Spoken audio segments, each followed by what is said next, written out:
Sup, nerds? Just got through seeing Pitch Perfect 2, and I got news for you.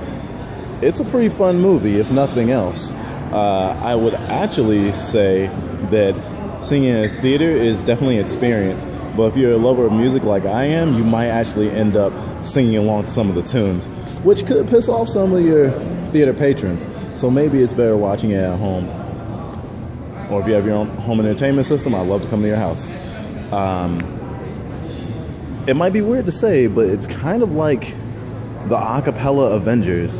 Like, it had some beats that kind of reminded me of Avengers 2, and I don't mean that in saying it was like any one way, I guess, other than like a pretty good like ensemble film in terms of like the dynamics of a team. Similarly to Avengers 2, it's like, hey, now we already know most of the cast, so now we can work on how they work well together, or try to, as opposed to, oh, like they all have to like get along from the ground up. And they introduce a new Bella, who is very funny and has chops in her own right. I think that it tries to appeal to a lot of different kinds of genres of music, not just white people music, and I know that seems like a loaded term, although it does suck that they have the one token black character basically representing lots of black America. I guess a lot of movies do that, but for me it was just like super obvious just because that character seemed to be basically be a mouthpiece for what people would expect black people to think and say, even though she's diverse in the fact that she was also a lesbian.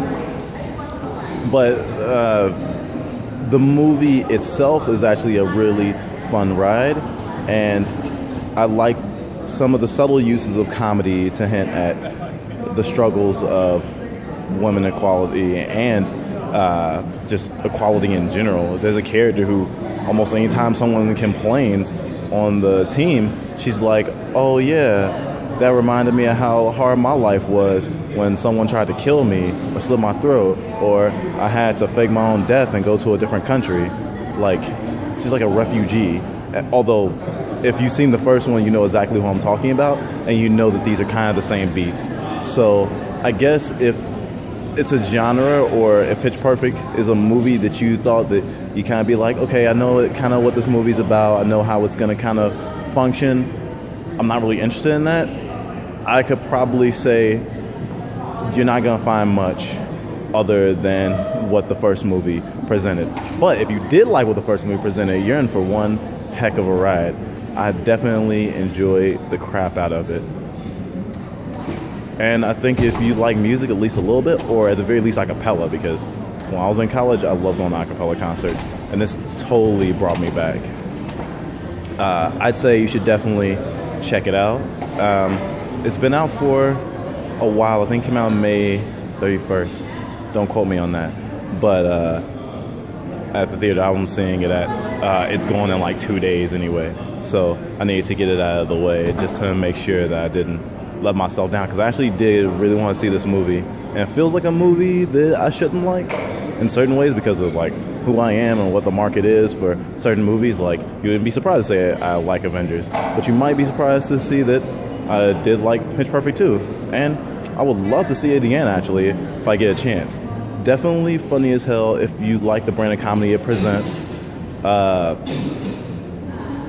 can't say it surprised me that much in what the genre is known for in terms of this kind of new age comedy. Maybe not new age, maybe that's the wrong word. Maybe the right word would just be kind of like modern comedy.